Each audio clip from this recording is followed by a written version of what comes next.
Trabaho daw si Madam Ivana. Mabait, pero nakakabala mo ba yung yung second taping namin?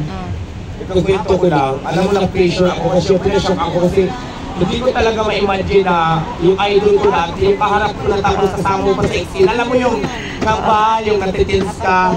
Alam mo yung script na hindi mo mabitawan dahil nga nag-halo-halo yung kaba, nagugulo yung isip ko, yung tense. Alam mo yung ganun pakiramdam. Kaya, para to ilakahi yung eksena ko sa TV, pero hindi, ayusin ko yan, kaya ko yan. Ang galing mo nga daw eh. Diba? Oo, ang galing mo daw. Siyempre, bago lang naman ako sa larangan ng mga eksena, hindi naman ako artista, di ba ni? Pagkila naman ako sa tulay, sila nagtulay, tapos hindi naman yan ang higahan natin. So nakakapapala talaga, pagkaharap ko talaga yung mga big stars, celebrities, di ba, mga famous celebrity stars. Talagang hindi may iwasan talaga yung kabahan ako. Pero alam mo, magbait nila kasi huwag kang kabahan, nilas ka lang, magaling sila na. Ako lang to, gusto mo, halikan pa kita, mga gano'n nakakatawa, nakakatawa ng puso, ilangan lang ko dito.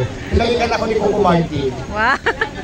Oh, di ba hindi nyo kinaya, hinalikan ako ni Coco Martin. Wow! Sana all! Hindi nyo kinaya, di ba? Hindi mo na video? Oh, ano na, nasa lang ba yan? Magbayad na kayo? Ma'am, oh, isang nyo ma'am. Ma'am. Ayan, sobrang tuwa na kinuwento ni Diwata Paris yung eksena niya sa Batang Quiapo. Ganito madam, ang time natin ito 20 minutes.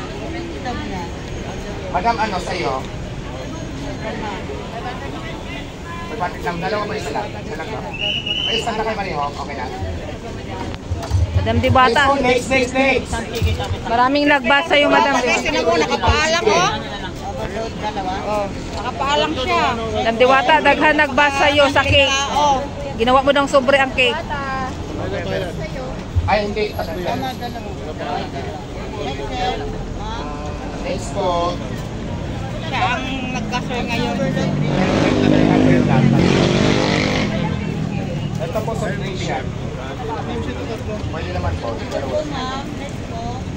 Next! Hi! Talagang dinayo ka ba namin dito ah? True. What?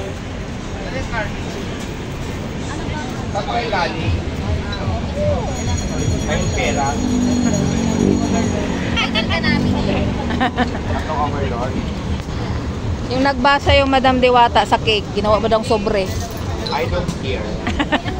Yan, I don't care daw. Hindi naman nasira yung cake. Minsan kawalan sa kalitsarang bulaklak. Yung po yung overlord natin na wala rin ang garas. Pero meron man dyan, Paris Bulalo, meron pang available no, secret at 20 minutes. Barbecue natin na bilis sa niluluto, ma'am.